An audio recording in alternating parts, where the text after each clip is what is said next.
Welcome to Freedom Through Fitness, the podcast where we explore how strength, movement and resilience can transform lives. I'm your host, Megan Batchelor, founder of Focused Personal Training, and each week I sit down with real people, local voices and expert guests to uncover the true power of fitness, not as a way to chase perfection, but to reclaim confidence, health and freedom. Based in Southampton, UK, and sharing stories that inspire everywhere. Let's get into it. In this week's Athlete Spotlight, I'm joined by an absolute powerhouse, Ellie Steel.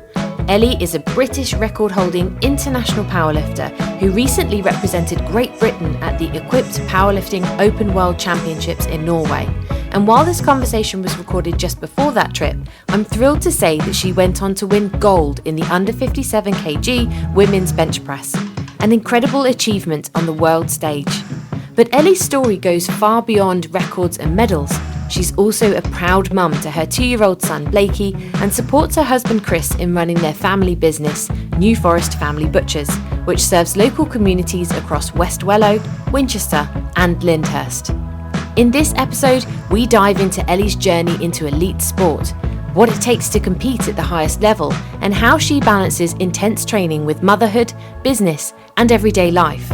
We also talk about building confidence, managing pressure, and the importance of challenging outdated expectations of women in strength sports.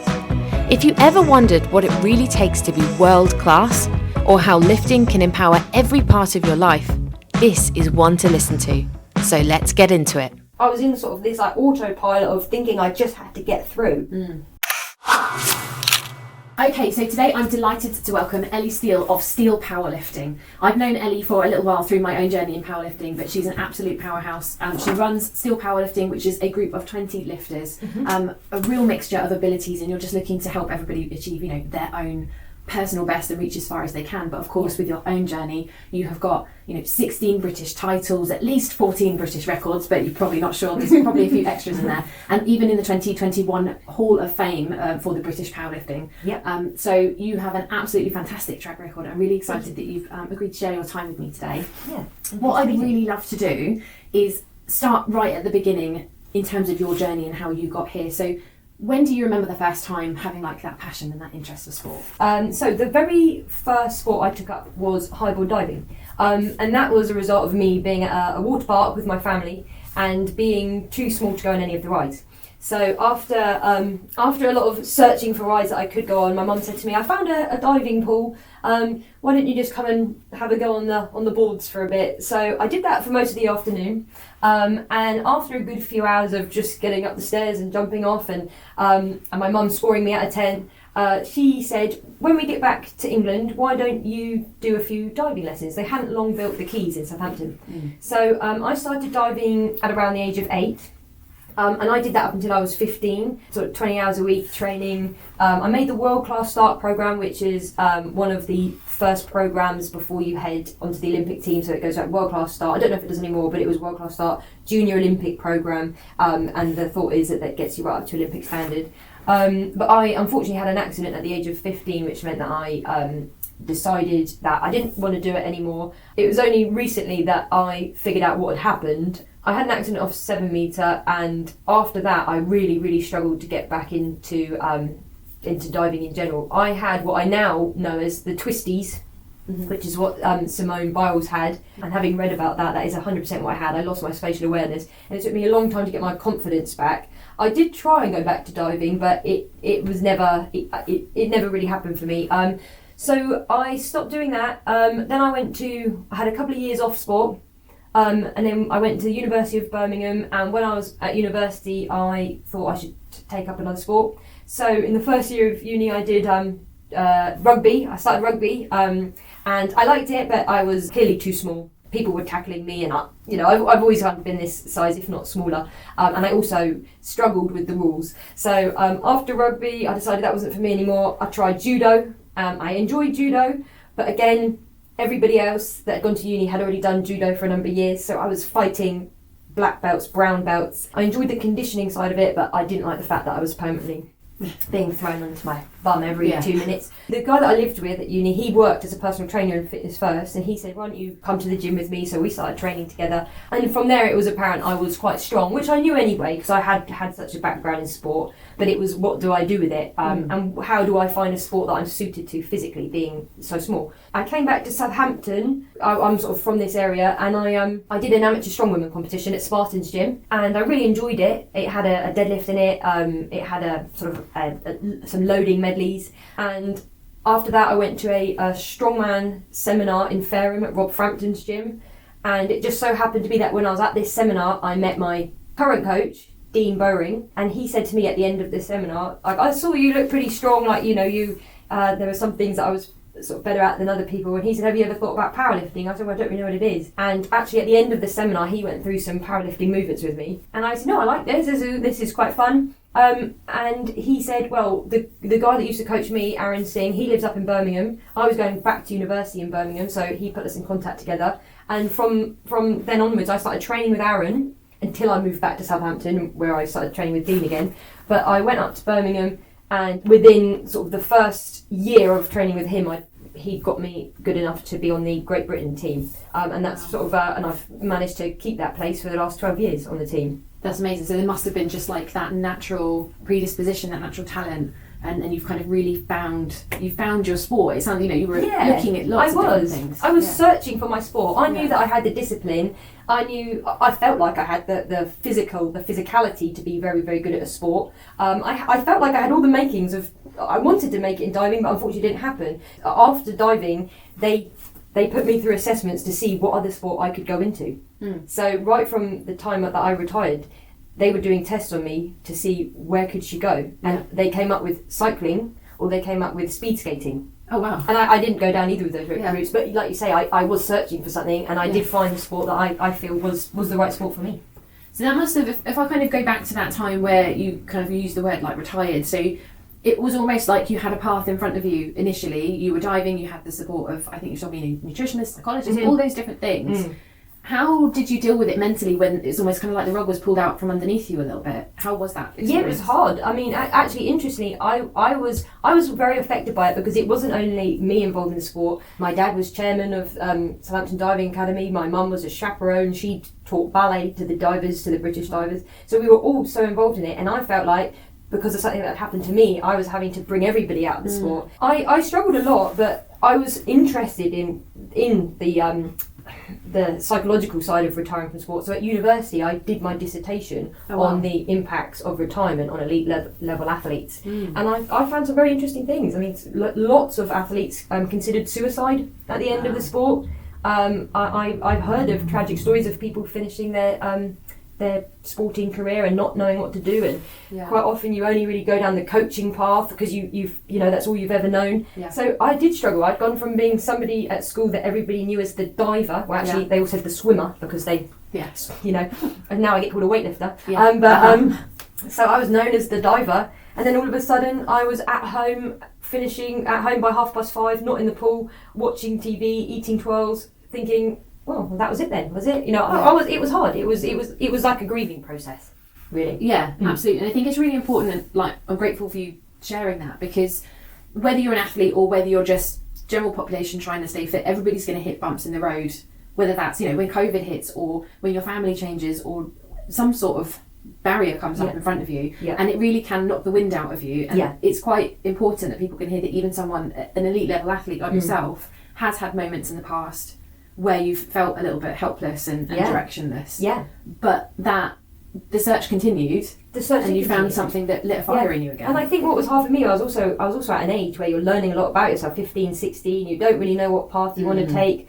You know, I've invested so much into diving. Have I not focused so much on the academic side of things? Have I you know, put everything into this, and now has it limited the rest of my options in life? I mean, it all worked out okay, but I can see how people it might not have. You know, I think I said to you before, there was a period of time where I was going out a lot, and I was probably drinking a lot at the age of 18, 19, because I didn't really know what I wanted to do or where I wanted to be in life. So yeah, it was hard. Yeah, definitely. I think it's something that I've covered in some of my other discussions. I think in particular, I was speaking with a doctor of women's health. Yeah. We spoke quite a lot about how there's these big changes in a woman's life. So the three big ones, I'd say, which is adolescence and the relationship you build with sport from that point. Yeah. There's, if you choose to then have children, that is another really big key milestone for you. And then later in life, when you reach the menopause and you're going through that journey, it feels like everything changes all over again. Yeah. So I think we will return and we'll talk a little bit more about the menopause in terms of your coaching with your clients and things later. But of course, you've had your own child, little baby Blakey. Yeah. And I'd love for you to kind of share, what was that for you? How did that change life in your perspective and everything? Yeah, so it's been an interesting one. It's not the story that I thought I would be telling. So I thought my story would be that it was all great and I had a baby, I bounced back, all that sort of thing. But the reality of it was very different. When I got pregnant, when I found out I was pregnant, I actually had lifted. I'd competed in the Arnold's UK in September 2021. And I didn't realise I was pregnant. No, sorry, 2022. I found out, and I was happy. I was very happy, but I also didn't think I was going to be pregnant so soon. I thought it was going to take, for some reason, I had it in my head, it was going to take quite a lot of time. I'd been told by a doctor previously that I might experience difficulties because of however many years in elite level sport. Not sure why I let that get in my head, but it did. So it happened sooner than I thought. So I couldn't compete at the World Championships that year, which doesn't sound like a big deal because it's just sort of another World Championships. I think I've done 10 of them, but this year was the year that I thought I was really in with a chance of, being on the podium. I was happy, but I thought, have I given up my last chance of chasing the dream that I really, really, really wanted, still want? So mixed feelings. Pregnancy was fine, felt very healthy, felt great. Thought to myself, I'm going to be one of these people that continue to train through my pregnancy. First 3 months, I didn't realise how tired you feel. Didn't really want to train. And then after that, I probably only trained a handful of times during my whole pregnancy. So already my plan was a bit not quite what I thought it would be. I felt physically great. Part of me was thinking, well, if I have any chance in my life to not train, it's probably now. If I'm going to get away with not training, it's probably now. So I only went, like I say, less than 10 times during my whole pregnancy. I didn't want to squat, it felt wrong. I didn't do much deadlifting, that didn't feel that comfortable either. I did a little bit of feet up bench work, but that was it really. Then Blakey was born. I had a bit of a traumatic birth. I was induced on the Saturday morning, but I didn't actually end up having him until Sunday evening, and that was an emergency C-section. I had an epidural, it didn't work, had to have another one. So my whole birthing experience was, my expectations were even mismanaged on that. I thought I was having a water birth, and I told them I didn't need pain relief because, being an athlete that specialises in equipped powerlifting, I thought I had a high pain threshold. But the reality was very different. As you're listening, you might be feeling that spark, feeling inspired to explore how fitness could become part of your own life and help you to live with more energy, confidence and choice. If that's you, I'd love to invite you to visit freedompod.focusedpt.co.uk, where you can book a free discovery call with the Focused PT team of experts and find out what working together could look like. No pressure, just a real conversation, because you deserve to feel strong. You deserve to move through life feeling proud and not punished, and it's never too late to put yourself first. And now, back to the conversation. Had Blakey, still was in denial about what being a mother actually involved. Thought that I was going to get back into the gym, Blake was going to come to the gym, he was just going to sit there, I was going to give him some toys, I was going to be able to train. I think that happened once, the whole time, because the reality is you can't do that. And as soon as he started crawling, you definitely can't do that. One time I had to bring him to a PT session and I had to sit him in a little chair. Luckily he couldn't move, but even that was stressful. It just wasn't what I thought it was going to be. And after that, the next few months are a bit of a blur, to be honest. But it's only now, in the last few months, that I realise, actually, I think I probably had postnatal depression. There was a time where I was like, is this extreme sleep deprivation making me feel like this? Or am I depressed? Or am I just not coping? Or what's going on? And I found it really hard. I don't like to use the term bounced back, but I am back to, if not better, than where I was from before giving birth to Blake.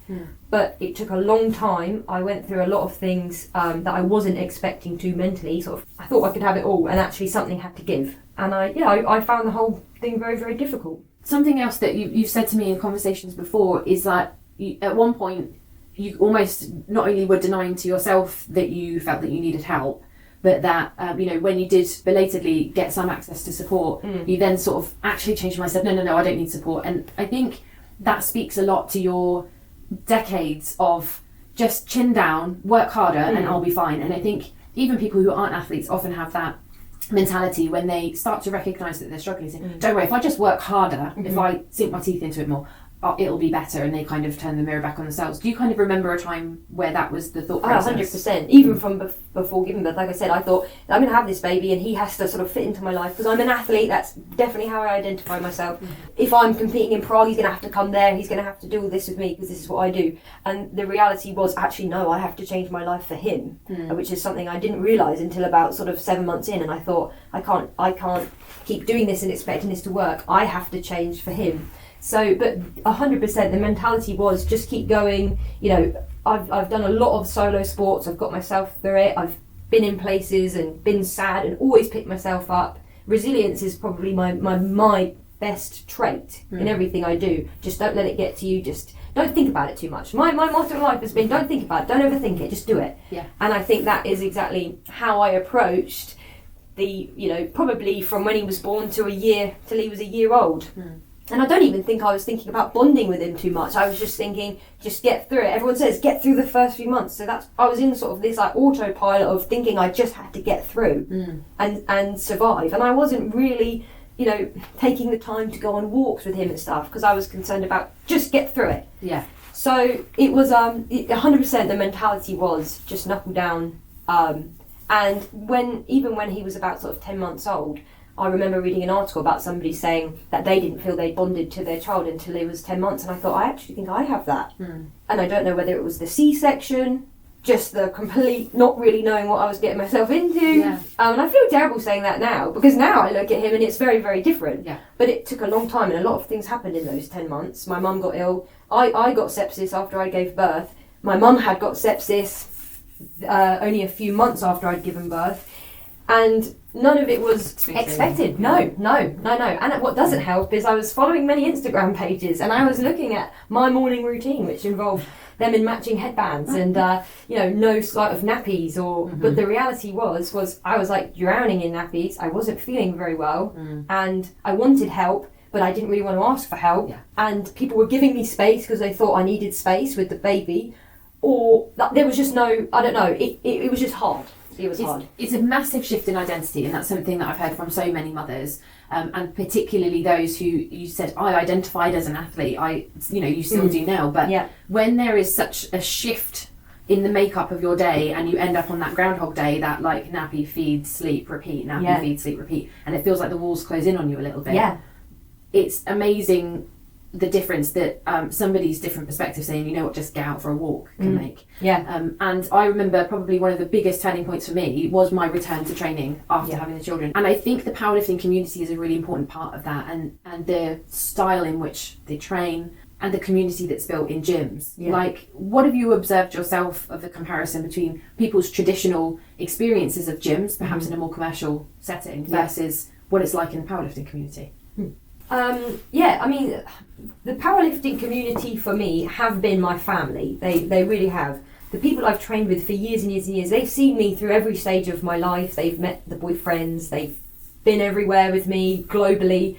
So they have ended up being my family. So I completely identify with what you're saying. That when for me as well, there was always a drive to the gym. But I felt like when I was getting in the gym and I was driving there, it became the time for me again. And every time I went to the gym, I would feel like I was getting a little bit more of myself back. And I don't know whether that's going there and physically burning, letting off steam, or the fact that you're seeing your friends and you're talking about things and nothing's in relation to a baby or the pressures of home or what's going on. When I'm in the gym, I've always been good at this, but when I'm in the gym, I am in the gym. I'm not worrying about the food shop. I'm very, very, very present in the gym. And I'm also very good at talking to somebody and then switching on and doing my set, knowing when I need to just get into it.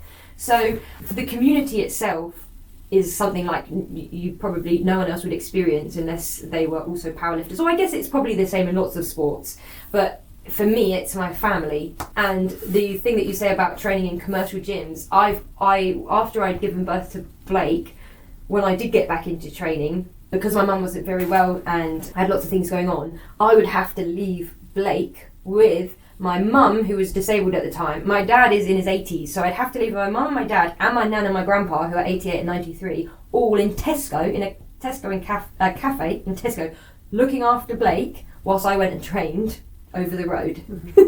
It was quite a crazy scenario because my mum was physically disabled, so she couldn't lift him up. My dad could lift him up, but he's quite a bit older. My nanny and grandpa couldn't, but they were there for moral support and in case it... Anyway, crazy situation, but we had to do that for months until... And when I was training in the pure gyms, I was getting the job done, but it was absolutely nothing in comparison to me training in a powerlifting gym. I don't know if you sort of experience this now, but there's something that happens when you go to a commercial gym where nobody really sort of looks at you and everybody's got headphones in. They've all got headphones in and they are all there just focusing on what they have to do. And that's fine, but having been so used to my whole world becoming my gym friends, being in the gym, all of the benefits that you get from training in a gym like I do in the powerlifting gym, the pure gyms and the gyms and whatever gyms there are now, gym groups, it's very different and it's very insular and I think I mentioned this to you before, I also think it's a bit of a safety risk. Everybody having headphones in and people lifting heavy and no one actually being present or talking Have you found that? Yeah, absolutely. I mean, what's really interesting is that I train myself sometimes in a commercial gym just for a change of space, just because, for me, my work is also my gym. And so it's good to kind of get that change of scenery as well. But what really surprised me the other day is that I've kind of gravitated towards other powerlifters who happen to use that gym. Instantly, it is, each time you see each other, it's positivity, it's waving, it's banter, and everybody just is aware of what the other people are doing, exactly as you said. So they kind of know, they have that sixth sense. She's about to do a heavier set. I'm just going to kind of drift nearby, sort of thing. Yeah, exactly. But also just loading your bar and the little things that make you feel like you're a part of a group doing something. Yeah. Even if you're all doing your own workout. And I was trying to put some 25s on the bar, and it was a little bit heavy and awkward. Yeah, because it is awkward. Yeah. It is, yeah. And I didn't say a word. And these guys just came over and just popped the weights on the bar and walked off. And I had a friend of mine who was working out nearby and she said, "How do I get that level of service?" I'm like, it's just a done thing. Yeah, you just help each other out. Yeah. And it's a shame in a way that commercial gyms have made gyms very, very accessible at a very low cost, which is fantastic because it means more people can access them. Yeah. But they've completely lost any kind of soul, any kind of community, and because it's the done thing to have your headphones in and have your phone out, it's bleak. And I can see why people aren't interested in going back. If you're listening and thinking that's all well and good for them, but I feel miles away from that version of fitness, you're not alone. We know what it's like to feel stuck, not to know where to begin, or to wonder if it's even possible for someone like you. The Focused PT team is here to meet you exactly where you are. No judgment, no pressure. Just a real conversation about where you're at, where you want to go, and how we can help you to finally break through what's held you back. Because putting yourself first isn't selfish. It's how you build a stronger future for yourself and for those you care about. You are worthy of more energy, more confidence, and more freedom. And your first step is just a few clicks away at freedompod.focusedpt.co.uk. Now, let's get back to today's guest. There's so much with that. There's the fact that there's nobody on reception welcoming you. You're going in. There's, at times there's no member of staff in the gym. That's crazy to me. I don't know how they allow that from a health and safety point of view. But there's that. There's the fact that, people want to video themselves, and there's all this thing at the moment of some people don't mind it, some people don't like it. There's this whole shift in the way the gym works because of these commercial gyms. And I feel sorry for these people because they are missing out on the days of where everybody used to spot everybody and you'd get training. There would be a bodybuilder, a powerlifter, a strongman, a fighter, and they would all come together and they would all talk about their training, and you'd know why that guy does that versus why that guy does that, and you also wouldn't be thinking, what's he doing? Because you'd know why. You'd be talking about it, or you'd be getting tips on food, or whatever it is. That the people in the headphones not making eye contact, and I agree with the gym for mental health. I believe in all of that. And I appreciate some people need to work out for their mental health, but that that atmosphere doesn't help. Yeah. The people that get the most from the gym are helping each other, and they're talking, and they're maybe moaning about their spouse or something and getting it off their chest to somebody that they don't know that well. But that is the therapy of the gym. It's, well, for me personally, that this whole community of gym goers are missing out on. What's really great is I want to kind of draw a story out of you about how one of your clients found you, actually, because I referenced earlier that you've got a real spread of clients in terms of ages and abilities. Yeah, they were great. And you were kind of telling me how one of your clients observed you in the gym and Respecta had the balls to come up to you and just ask you about it. Can you tell me about that and what what she's achieved with you? Yes. So I was in the gym at Places Leisure or Leisure People, whatever those gyms are called. Because I have spent many years training in commercial gyms, and I was doing something, and this lady came straight over to me and she said, "I want to look like you. How do I do it?" And it made me laugh, actually, because I thought, fair play. That's so I talk to people in the gym, but not many people do. I will say, nice leggings, or your hair looks great. And I said, well, I'm a powerlifter. This is what I do. And she was interested, and she said, well, whatever you do, I want to do it. And I said, okay, fine. So she did end up started training with me. I think she would have been about 52 when she started. She's now 58, and we're now on our 4th year of international competitions. Wow. Yeah, so, and that was a case of me literally seeing her thinking, she's kind of got what it takes to be good at this. Yeah. She's driven, she's going to work hard, she's a grafter, she's going to work hard, physically good, few niggles here and there, but absolutely nothing that we couldn't work around. And like I say, so she'll be this year, she'll be doing the Europeans in Prague in May, and she'll be doing the Worlds in South Africa in October. We've just done the British 2 weeks ago. Her numbers are still going up. Brilliant. And yet she's at a stage of her life where, biologically, you would imagine the opposite to be the case. She's the strongest she's ever been. The strongest she's ever been. It's opened up a world to her where she now travels. Her husband is fully supportive, so, he's on board with everything. But she travels, she's got a team, we do social events as part of Team Steel. We go for dinner and stuff. She's got this whole other world of people that do end up becoming your family. Yeah. Because they're the people you've picked to be in your family, but they are your family. People now within the team will travel. We had a competition in Newark, so, a good 4 or 5 hour drive 2 weekends ago. 5 members of the team drove up on their, with their own fuel, spent their own money on hotels, just to help this little group of powerlifters, because we all know what it takes to do it, and the support that we feel is part of the reason why we do it. That to me is the powerlifting community. There's so many really positive parts about that story and that journey, but I think probably one of the biggest ones is it completely blows that I'm too old to start anything, or I'm too old to lift 100%. Out of the water, because all of that experience and all of those benefits and all of that confidence building that she would have gone through is just thanks to her being brave enough to be like, you know what, I don't care that I'm in my 50s and you're in your 20s. I want to look like you and tell me how. And reaching out for the help. I mean, I the way I see people now, I mean, I work with a lot of masters lifters. It has busted a lot of myths even I sort of, believed or understood to be true. I see people now and I think, oh, squat looks pretty good, bench looks pretty good, deadlift looks pretty good. Let's do it. Yeah. Let's make an international team. Let's do things that you never saw yourself doing.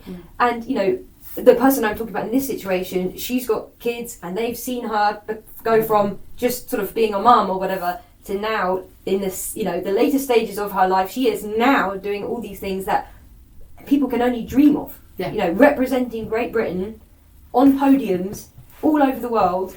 And I truly believe if you can do the 3 lifts, I can get you there. Yeah. I do believe that. People can get you there, not just me.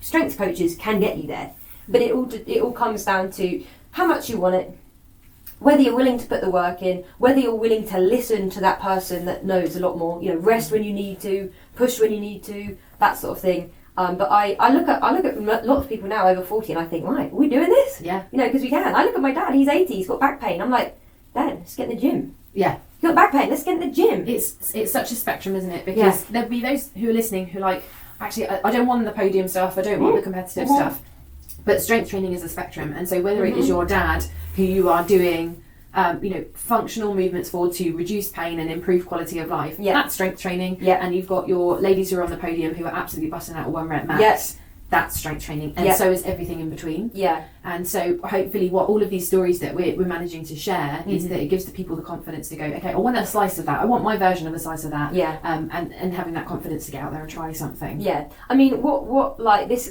sounds funny, but you know, if you don't know what the answer is, go to the gym. Like, the answer is the gym. In a bit of pain, go to the gym, get stronger. Struggling mentally, go to the gym, clear your head, you know, do that sort of thing. Like, for me, the answer is the gym. Yeah. Lonely, go to the gym, make friends. Like, I don't know, it's been so positive for me in every single way that I can't not help but want to share this secret that isn't a secret, that is just go to the gym and learn things and become physically more capable, become mentally freer. All these things, like you say, you don't need to go and win a world championships, but just by getting that little bit stronger will mean for anybody, fall over, less likely to hurt yourself, get injured. There's just so many things, but it's how you cross that barrier of people not wanting to go into the weight section and not wanting to make themselves look foolish if they can't use a machine or a bit of equipment. I think there's a big thing. I trained somebody today and she went, I would never deadlift in the gym. I just, it's how we get from there to somebody who is 100% very capable and technically so good at doing it. Why won't you go and do it? I think that needs looking at, and I think there's lots of scope for things to be done in that. I think that brings us really nicely into really sort of the headline of this podcast. And so, for you, Ellie, international powerlifter, coach, mum, what does freedom through fitness mean to you? Freedom through fitness means giving yourself the tools and the equipment to be able to do things. Becoming fitter, becoming stronger, whatever it is, opens up doors to you in lots of ways. So just being able to be empowered to go and do whatever you want to do. If you feel that little bit physically and mentally stronger, because that is what the gym does to you, it opens doors for you in all aspects of life. It allows you to feel more capable in life, however that looks. It's allowed me to feel confident in everything I do and everywhere I go, and knowing that I'm physically strong and I'm mentally strong, and I haven't always been, but I feel like I am now. And the gym 100% is what's got me back to that place. That's what it's done for me, and that's what it can do for everyone else. It feels a bit like a North Star. Like when even in those periods of your life where you feel like you've lost your way and you don't know your direction. Sport, fitness, the gym, the community has been your North Star and the thing that you have gravitated back towards and sort of refound yourself in. 100%. And I think I said it to you before, I've always felt like when people go abroad and they see a McDonald's, okay, they know what to expect. I have that with the gym. I see it and I'm like, I know what I'm doing in there. I know how to use the equipment. I know what I'm doing is good. You just kind of have a confidence in that environment, if you put a bit of work and effort into it, that you'll never lose and you'll always feel empowered, strong in all ways. Brilliant. Thank you so much for your time today. Thank you. Yes, thank you. And if anybody would like to find out a little bit more about perhaps some more coaching with Ellie, I've got your Instagram handle here, and I will put it in the notes of the podcast as well, just in case we don't get the spelling of it. But to find out more about Ellie and her own journey, and also perhaps if you want some more coaching, please do have a follow of Ellie frickin' Steel on Instagram. Wish I'd never done that now, but yeah. And that is ELLIE FRICKENSTEEL. Ellie frickin' Steel. That's a good soundbite. Okay, thanks very much, Ellie. Thank you, Megan. That's it for today's episode of Freedom Through Fitness. I hope you're leaving this conversation feeling inspired, encouraged, and maybe just a little more connected with the version of yourself that you're working toward. One that moves with confidence, lives with more energy, and chooses strength on your own terms. If you're ready to take that next step, don't forget, the Focused PT team is here to support you. You can book a free discovery call right now at freedompod.focusedpt.co.uk. No pressure, just a real conversation about what your freedom through fitness could look like. And if you enjoyed this episode, please share it with a friend, tag us at Focused PT UK, or leave a quick review. It helps us reach more people and keep these powerful conversations going. Thanks so much for listening. I'm Meg Batchelor, and I'll see you next time.